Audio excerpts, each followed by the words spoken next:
I'm the Big Man attorney, Joey Franks, with Big Man Law here in Jackson, Mississippi. Today we're hanging out with Judge Middleton.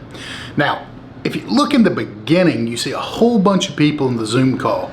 I get the feeling that is his civil docket. What happens a lot of times is they put the criminal docket in front of the civil docket, and this guy was the tail end of the criminal docket. It always sucks being held up by another docket because you know it's just a crowd of people stuck there. There's nothing for you to do but twiddle your thumbs. But we got a little bonus for you. We are revisiting an old case. See if you can figure it out.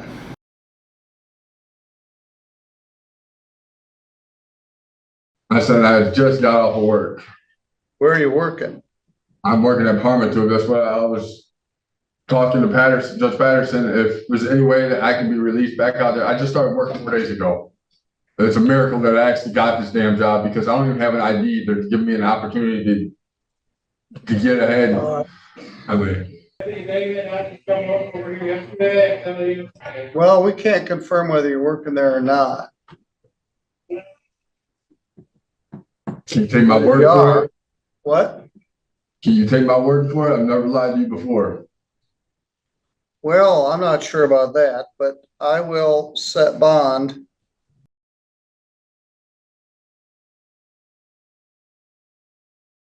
All right, before we begin our criminal docket, we have to deal with before we start a landlord-tenant docket, I have a misdemeanor matter I have to address. So I beg your patience. Attorney Jay Allen isn't here yet anyway, so let's address this matter. People versus John Elmer Fox Jr. File number is 24787SM. Mr. Fox is here with his, go ahead and have a seat, with his lawyer, Luke Knopfsinger.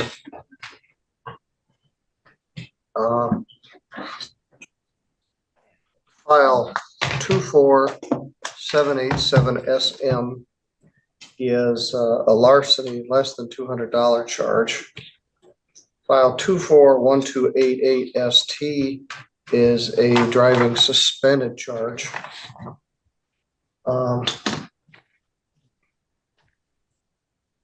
Mr. Fox was here, he got picked up on a bench warrant.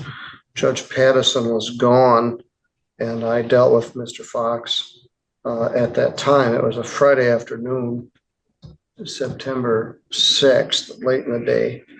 He'd been picked up on these matters, and I had to do the arraignment because Judge Patterson was unavailable. And Laura, could I have some register of actions? Anyway, so we dealt with the matter. I gave him 2 PR bonds, and he appeared here today. Mr. Fox represented that he was working at Parma Tube. So we called Parma Tube to confirm that he was actually employed there. And I said, well, the worst I can do, I guess, is be wrong. So no one was there late in the Friday, so we left a message. Parma Tube called back on Tuesday and said, John Elmer Fox doesn't work here. He never worked here. And I feel bad about it. I walked off the day you let me out. What's that? I walked off out of the day you let me out. So well, they said you weren't working there. I was. I don't know why they say that. All right, but you're not working there now? No, Your Honor.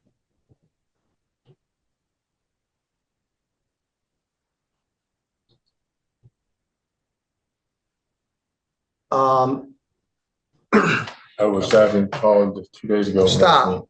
Stop. I believe what they said is you never worked there. So we're going to call and reconfirm that. And but my inclination is to revoke your PR bonds. I granted the PR bonds based on your false representations of employment. So I don't believe you're working there on September 6th or 5th or 4th or 3rd. So your contention is that you had worked there up till September 6th? I only worked there 2 days, not even 2 days. And then when I went to jail, I got out. I went to work. They said there was no reason for me. I was working through Elvis staffing for them.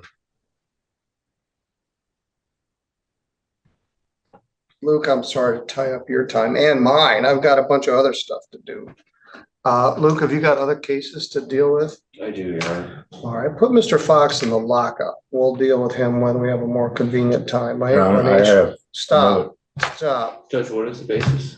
His basis is false representation to me that he was employed when he was not. So I granted a PR bond. I'm about to revoke the PR bond. I find he's in contempt for lying to me about his employment and my decision to set his bond. All right, I'll be honest. Yes. I was not working, Your Honor. But I have good reasons why this lied to you. All right, stop. All right. The PR bond is revoked in each case.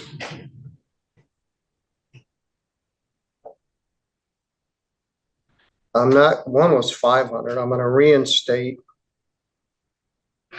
two $200 cash or surety bonds in each file. One was 500, one was 250. So the PR bond is revoked. The defendant was in contempt for providing false information to the court and continuing to lie to me this morning. So you got two $200 cash or surety bonds. I don't say anything else, or I'll make a $10,000 cash or surety. But I don't want to. You're even lying to me this morning. Just stop. That's why just I go. myself. All right, and I appreciate that. That's why I reduced these to $200. I asked you one thing. Don't make it any worse. Just Carl, would you please take him back? I'm not doing That's just go. Just go. Judge, I just have to say too, I was a little unprepared for this. I didn't know this was coming. Just a simple notice and hearing. I don't know the bond revocation court rule off the top of my head. I don't know if the court has the ability to hold them in contempt for something. I wasn't present for that. I feel a little flat-footed at this point. If I could have a chance to simply review the court rule and talk to my client. Certainly. What Mr. Reed did is he filed a motion for rehearing. He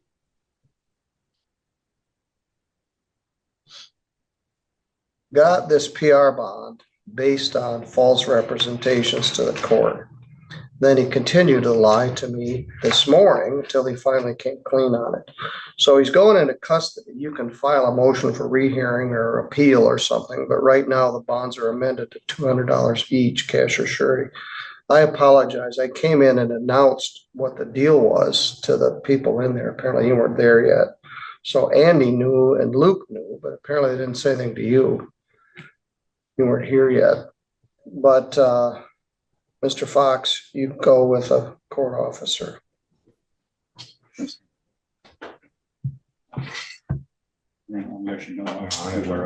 I'll do an order to that effect, Luke, so you can deal with it. Sure, I apologize. Never lied to you before. I don't know why I did. Yes, thank you. Well, if somebody will bond you out, you can deal with Ain't it. no one bottoming me out, man. I have nobody out there. I ain't even talking to my dad anymore. All right, so Judge Middleton let this guy go on a personal recognizance bond. Pretty much said, I'm taking you at your word. And the guy even said in the previous video that I wouldn't lie to you, Judge. Well, he's caught red-handed. He's lying to the judge then. He's lying to the judge now about his employment, where he was working.